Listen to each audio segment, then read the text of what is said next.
Hi, let's talk about oxygen dissociation curve. So, this curve consists of two axes, which is the first one, axis yang y-axis is this one.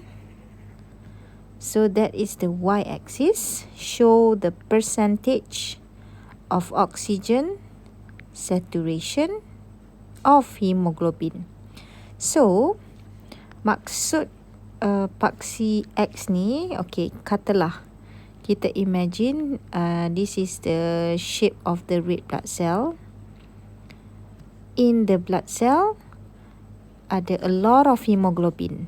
Okay, so kita assume yang saya lukis ni adalah hemoglobin yang ada dalam red blood cell. So I'm just going to draw the red blood cell. So what you can see is saturation. Saturate mean how much oxygen can fill in the hemoglobin inside the red blood cell. Jadi saya akan lorekkan. So kalau saya lorekkan ni maksudnya oksigen tu isi red blood cell, isi hemoglobin, saturated. So if I shade all part of the red blood cell, meaning that all the hemoglobin has been occupied, penuh. So ini kita boleh anggap 100%. If the red blood cell, the hemoglobin, saya shade half of it, separuh je, maksudnya oksigen yang ada dalam hemoglobin is 50%. So, paksi Y ni telling you how much, how many in a percentage oxygen inside the hemoglobin. Jadi, yang saya lorek tu maksudnya berapa banyak oksigen boleh isi dalam hemoglobin of the red blood cell. Jadi kalau 50%, maksudnya oksigen ada half inside the hemoglobin. So that is the meaning of y-axis. So now kita tengok pula graf untuk paksi X. So paksi X ni dia ada value 20, 40, 60, 80, 100. Lebih kurang dengan paksi Y is similar value, nombor. Tapi label dia lain. So apa label untuk paksi X? So dia punya label adalah P. P ni maksudnya partial pressure.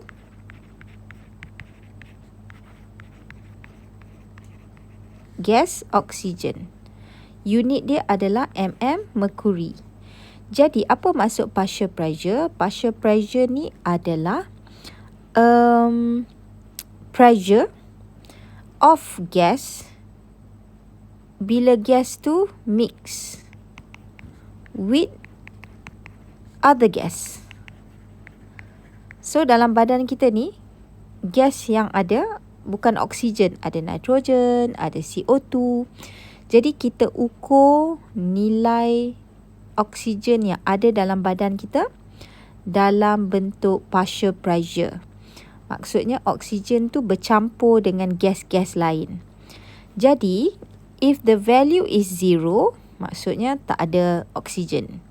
Kalau value dia 100, maksudnya oksigen tu banyak, oksigen tu tinggi. Bilangan molekul oksigen tinggi. So, paksi X ni telling you the location. Location yang mempunyai partial pressure yang lain-lain dalam badan. Inside your body, oksigen di tisu itu lain-lain. For example, nilai 100 is the highest value, oksigen yang paling banyak, partial pressure yang paling tinggi, normally in the lung ataupun alveoli. Sebab bila kita tarik nafas, all the oxygen that we inhale will be in the alveoli. Dia akan pergi dekat alveoli dulu. So alveoli ada banyak oksigen.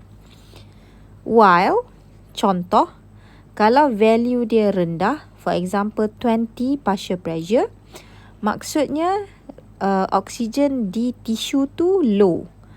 Meaning that tisu tu is very active. Tisu tu tengah menggunakan oksigen. Jadi oksigen dia habis. That's why it give you a low value, nilai yang rendah. So for example, location yang ada oksigen yang value rendah 20, we can say it tissue yang tengah exercise.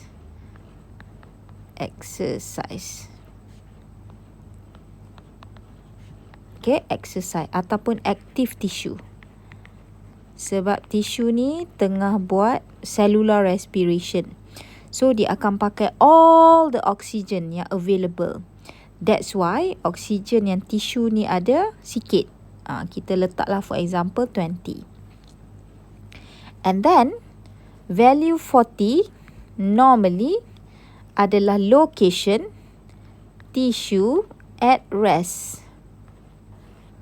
Maksudnya kalau tak ada aktiviti yang over, kita relax. So normally tissue at rest, dalam tisu tu oksigen masih ada lebih kurang 40 partial pressure.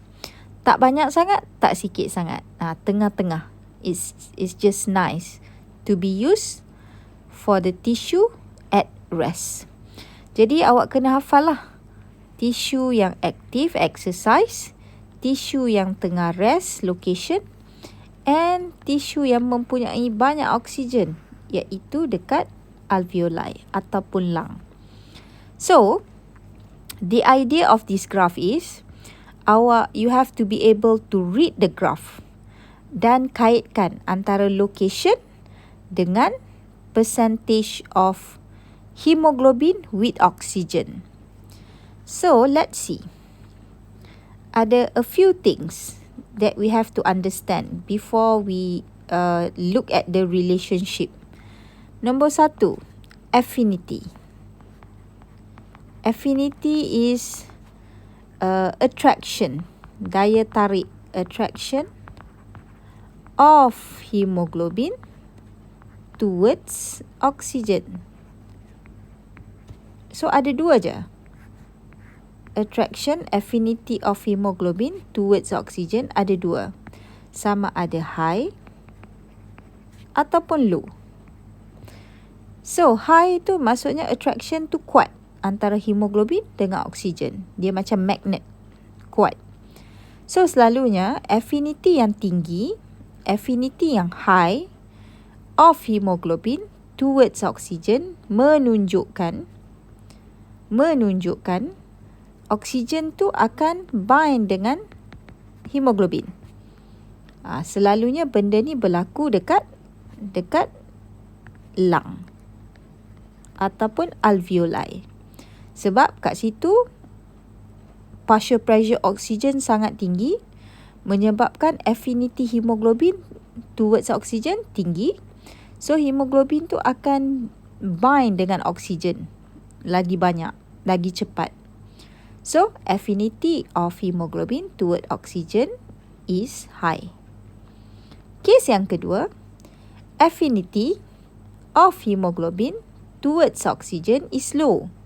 So low ni bila partial pressure, ini bila partial pressure oksigen tinggi. So bila partial pressure oksigen rendah, low, maksudnya daya tarikan hemoglobin nak tarik oksigen tu rendah. So dia tak bind sangat. Okay, dia mudah lepas. Dia mudah give away the oxygen. So selalunya affinity of hemoglobin terhadap oksigen rendah dekat tisu. Selalunya bila dia low. So bila dia low, normally dia akan release oksigen. Release ataupun unload.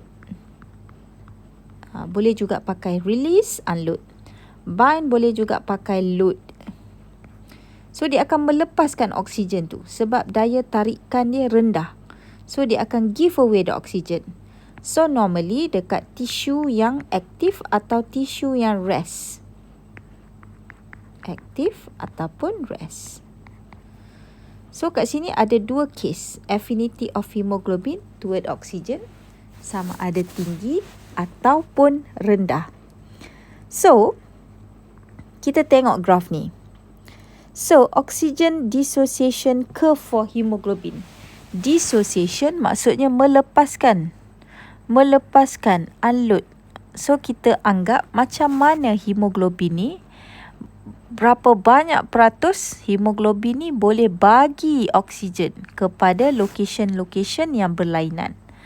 Okay, let's see. So, kita start lah hemoglobin. Dia sampai dekat alveoli.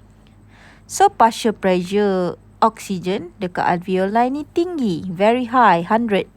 So, what happen? Oksigen akan bind dengan hemoglobin. So, hemoglobin akan full. Akan saturate, isi all the hemoglobin inside the red blood cell. So, dia tak akan isi completely. Dia akan isi mungkin paling maksimum pun about 98%. Sebab lagi 2% tu, 2% oksigen tu tak boleh masuk dalam hemoglobin. Dia dissolve in blood plasma. Okay, dia dissolve in blood plasma. So, disebabkan dia pergi dekat alveoli, alveoli ada banyak oksigen. So, oksigen daripada alveoli tu akan masuk dalam hemoglobin. So, dia isi sampai 98%. So, cara nak baca dia, mula-mula ambil pembaris.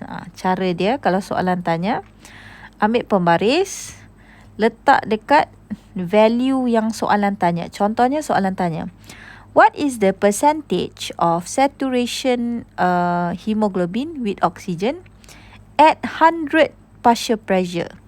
So, tengok 100 tu, nilai 100, ambil pembaris dan garis. Contoh. So, kita akan garis, ikut pembaris ni, sampailah dia sentuh paksi, sentuh curve. Contohnya kat sini curve biru ni. Okay, dah sentuh curve. Lepas tu kita pusing pembaris kita melintang, sentuh curve tadi. Jadi kita tarik. Tarik ataupun nak garis lurus sekalipun boleh. Dan pergi ke paksi Y.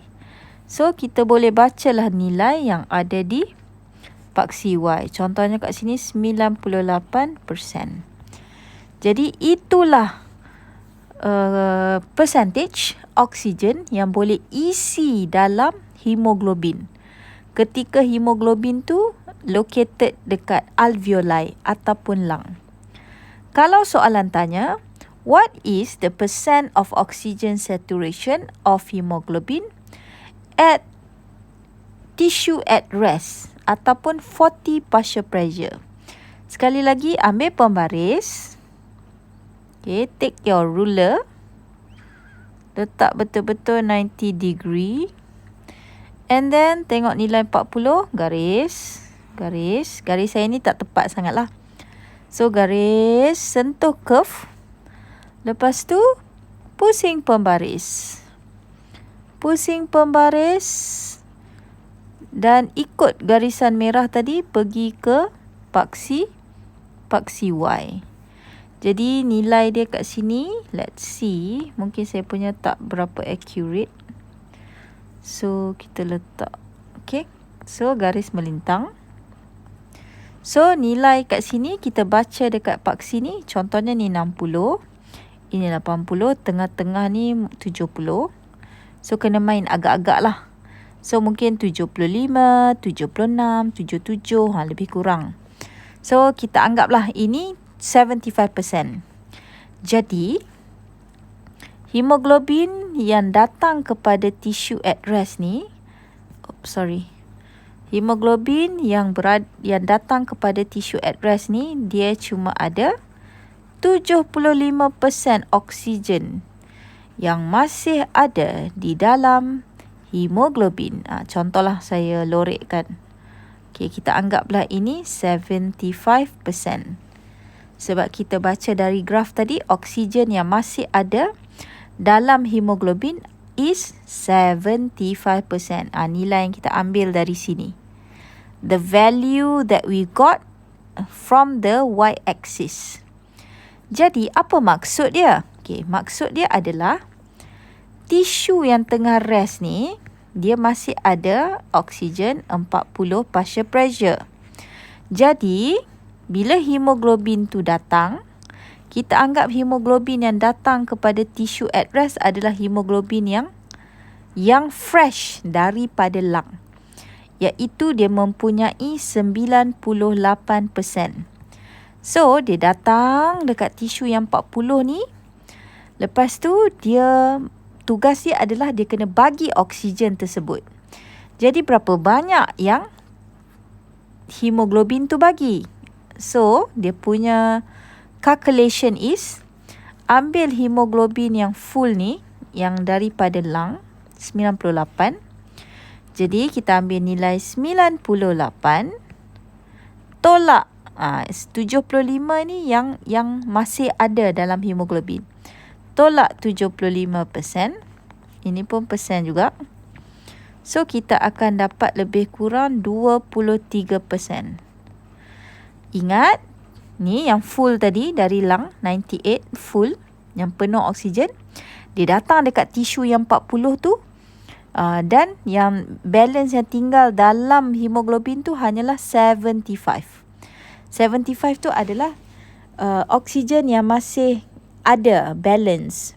Jadi 98 minus 75, balance is 23.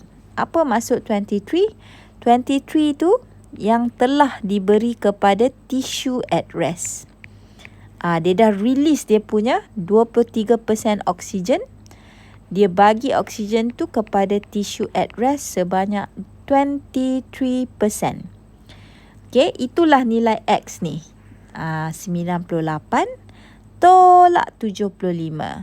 So, X tu adalah percent of oksigen yang release ataupun unload, boleh pakai unload juga, to tissue at rest. Okay, itu maksud dia. Okay, kita bagi lagi satu contoh. Katalah tisu tu tengah exercise. So, tisu tu tengah exercise, katalah nilai tisu yang tengah exercise tu, oksigen punya partial pressure 20. So, kita garis, sentuh curve. Lepas tu, bagi pembaris melintang. Contohlah. So, pergi ke paksi Y. Okay, katalah dekat Y ni, kalau kat sini 30, katalah kat sini 27. Ini contoh. Okay, so hemoglobin ini kita anggap dia datang daripada lung juga. Penuh 98.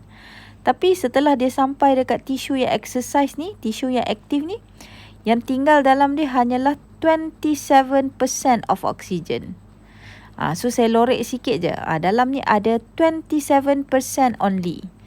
So, mana lagi oksigen yang lain? Sebab dia datang tadi, dia full dari alveoli. So, dia ada 98% of oksigen waktu dia datang.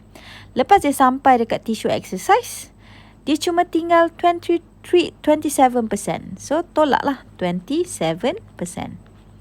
So, dia akan tinggal dengan 71%. So, apa maksud 71? 71 adalah oksigen yang dia telah bagi kepada tisu yang aktif. Dia telah release, dia telah unload. Kita anggap dia datang tadi 98% oksigen. Lepas dia sampai dekat tisu exercise tu, dia tengok tisu tu, alamak, tisu tu only have low oxygen. So, dia nak tolong, dia kena bagi banyak oksigen. Sebab tisu ni sangat memerlukan oksigen. So, dia pun release 71%. So, that is basically how you make a relationship between X, paksi X dengan paksi Y. So, X adalah location, Y adalah saturation. Jadi, bila kita tengok dengan affinity tinggi dekat sini. Affinity tinggi adalah dekat lung. Affinity yang high sebab oksigen bind. Dan affinity yang rendah adalah di sini, dekat tissue exercise. Affinity of hemoglobin towards oxygen is low. Kenapa low? Sebab dia melepaskan begitu banyak oksigen. 71 dia bagi oksigen tu kepada tisu. Maksudnya daya tarikan oksigen tu jadi low, jadi rendah. So dia bagilah. Kalau affinity tinggi, dia tak nak bagi oksigen. Dia tak akan lepaskan oksigen. So this is how you read the graph.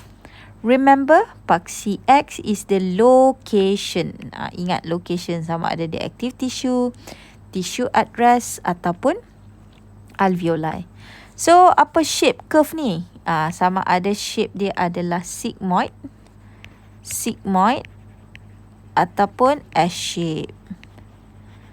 So apa tu cooperative binding? Cooperative binding ni bila ini katalah polypeptide, ada 4 molekul subunit polypeptide. Bila oksigen yang pertama masuk, bind, dia akan change the subunit dekat sini, yang dekat sebelah ni, menyebabkan oksigen yang kedua lagi senang nak masuk. Lepas tu, bila oksigen kedua masuk, dah bind, dia akan ubah molekul subunit yang ketiga, yang kat sini, menyebabkan the third oksigen lagi senang untuk bind, lagi senang untuk masuk dan bind dengan subunit polypeptide tu. And then yang ketiga dah bind, is going to change the structure, menyebabkan polypeptide subunit yang keempat lagi senang nak bind dengan hemoglobin. So maksudnya cooperative binding ni, oksigen ni saling cooperate, saling bekerjasama untuk untuk bagi the next oksigen tu lagi senang bind.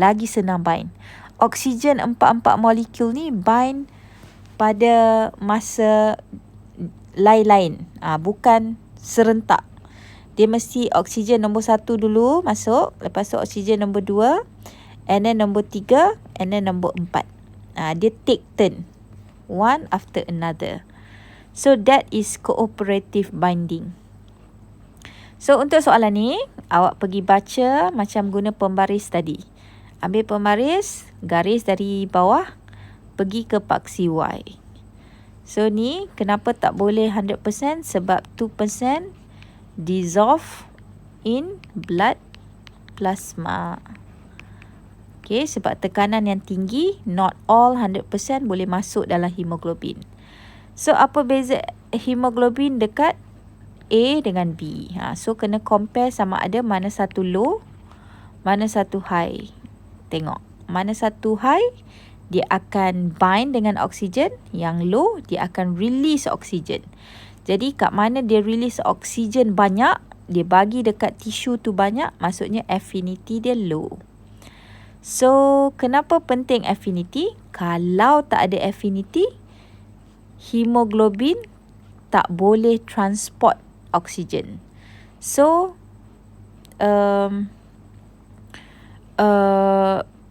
affinity tu kena ada perbezaan, sebab ada tempat dia kena release, ada tempat dia mesti bind. Basically affinity ni penting to transport the oxygen, release the oxygen, bind to the oxygen at different location. So X adalah berapa banyak oksigen yang unloaded dekat tissue at rest. So that is basically about oxygen